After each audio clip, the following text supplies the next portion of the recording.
In our journey towards inclusivity and equity, it's crucial to recognize and respect the diverse tapestry that constitutes Black, Indigenous, and people of color communities, also known as BIPOC communities. Let's discuss it further on this episode. You're listening to the PHEC podcast, episode 363.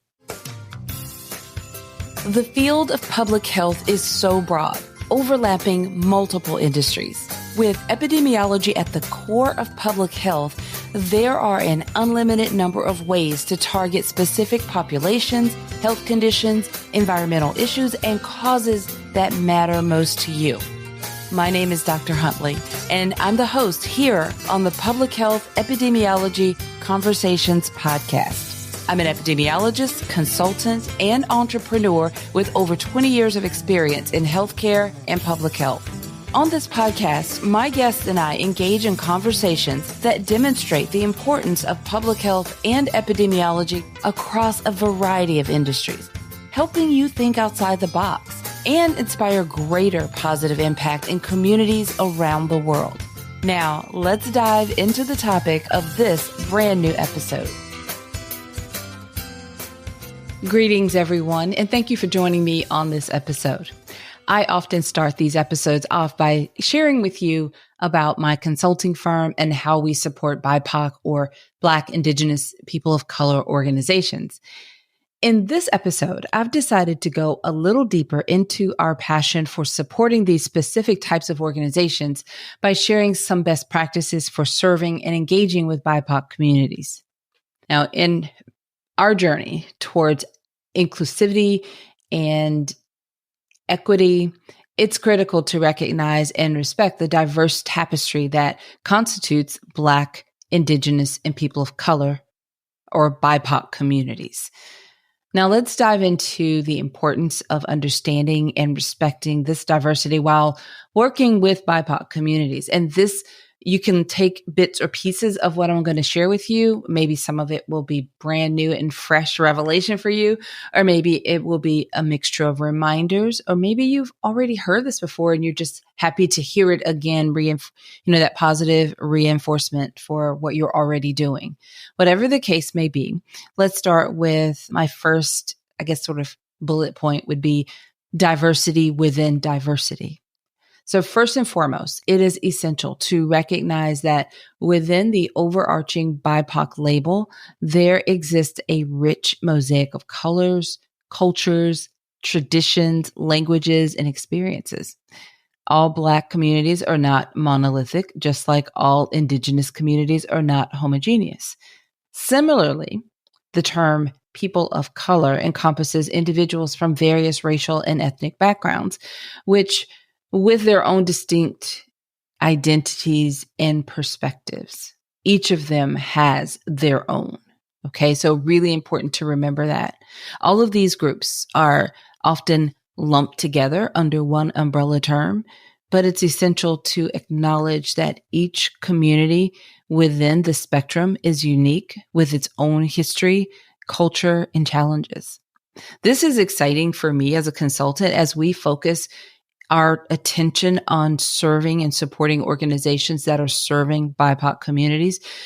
It never gets old. It's never redundant. There's always opportunity to learn, to be exposed to new cultures that enriches our experience as consultants. And it strengthens the relationships that we create with our partners, our clients in the communities that we get to support. And we do feel that it is an honor to be invited or have the opportunity to support a BIPOC community. So this is a different positioning for us. And it's really exciting. And it's almost like opening the top of a container and seeing maybe the container may look similar, but when you look inside, every bit of it is different, each container.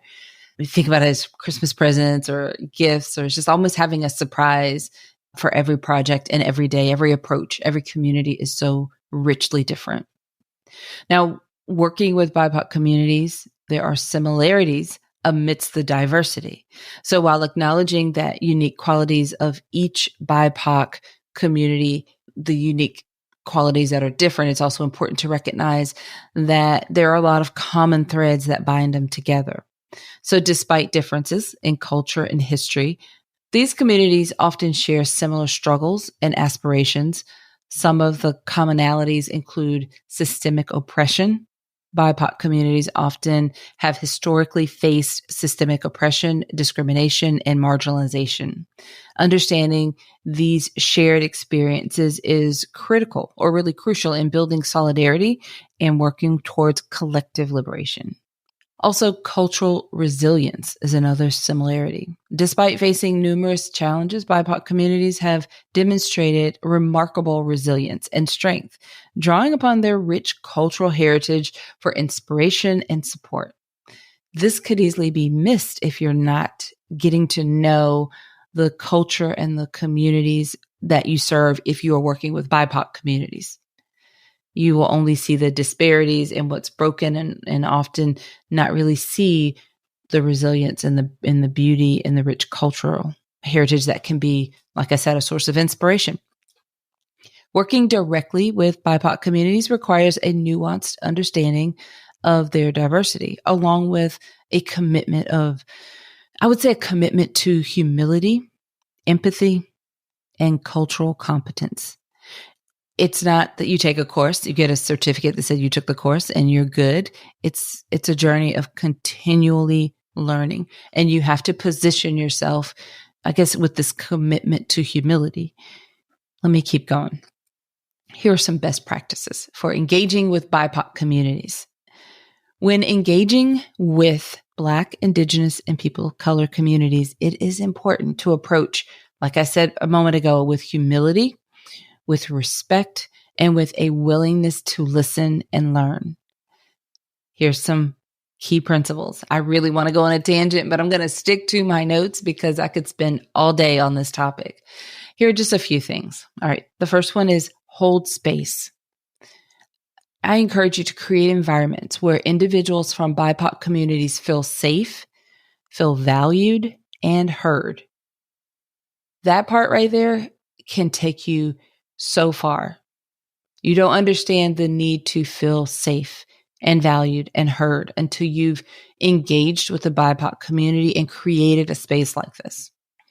Acknowledge their experiences and perspectives without judgment or invalidation. Another best practice for you to keep in mind is observe, listen, and learn. I put those all together. So take the time to listen effectively and attentively to the voices and experiences of BIPOC individuals. The key there is take the time to listen effectively and attentively. It's important. Seek to understand their unique perspectives and challenges and be open to learning from their insights. We all rush in and we do have good intentions. We want to teach, we want to share what we know, but really be open and realize that there's so much for us to learn and they have so much to share. So love that one. Here's another one for you in terms of best practices. Respect cultural differences. Recognize and respect the cultural norms, traditions, and practices of BIPOC communities. Avoid imposing your own values or assumptions onto their experiences, and instead strive to understand and honor their cultural heritage. And I'll share one more with you. Offer support, not fixing. This is a distinctly different twist or angle, or maybe even approach that you've already armed yourself with. Offer support, not fixing. Rather than approaching a BIPOC community with the mindset of fixing them or fixing what you perceived to be a problem, offer genuine support and partnership and allyship. Work collaboratively to address issues of mutual concern, while at the same time recognizing and respecting the agency and autonomy of community leaders and community members. Working effectively with BIPOC communities requires a nuanced understanding of their diversity, along with a commitment to humility, empathy, and cultural competence. By holding space for their voices, observing, listening, learning, and offering respectful support, we can foster meaningful partnerships and collaborations that empower BIPOC individuals and communities to thrive. Let's continue to strive toward a more inclusive and equitable future for all. I hope that at least some part of this resonates with you, or there's something that you've heard in the few moments I've shared these insightful words with careful thought and intention. I hope that there's at least something that you can take away and immediately decide that you're going to apply that into your practice, or you're going to reframe your thoughts or your approach. I think now more than ever, these are really important pointers, best practices to share, and it is an ongoing journey of learning. This is why I get so passionate about serving BIPOC communities and organizations that are connected and primarily focused on BIPOC communities, and even government agencies that are genuinely looking to build relationships with BIPOC communities. I enjoy supporting those organizations by either helping to support their internal teams with how their processes or procedures or the approach to whatever it is they're intending to do. Or maybe it's helping with exchange of information, especially with my epidemiology hat. I really am passionate about making sure that the people, the end user, if the community member is going to pick up this report about the epidemiology of disease, I want to make sure it's not written in epidemiologic terms. I want them to be able to fully understand. I want the non-scientific community member to understand what they're reading and be able to make informed decisions for themselves based on that information. So that's how we show up and support and serve these organizations, and then help them to better engage and connect with the communities that they're passionate about serving. So sometimes we are directly connected with the community, but it's pretty rare. We're usually the behind the scenes part. We're supporting the members of the organizations that are working to support the individuals in the community. And we absolutely love being able to show up and support in this way. So if your organization is one that is facing and supporting BIPOC communities, then reach out to us and let's have a conversation about all the possibilities and how we may be able to support you, either internally or as you are facing your clients and the community members. Now, this probably makes a lot more sense. I'm going to introduce my consulting firm one more time and see, as we wrap up, and see if now you understand why I explain this and I introduce myself in this way, based on what I just shared with you in this episode.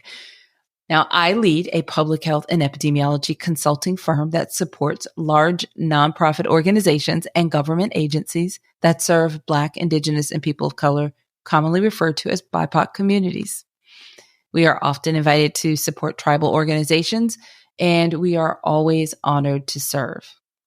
Does this take on a new meaning for you now that I've taken the time to dive in a little more deeply? I'm sure you can hear it in my voice. I could choose any niche that I'd like. And who knows, 5 years from now, I may pivot into something a little different.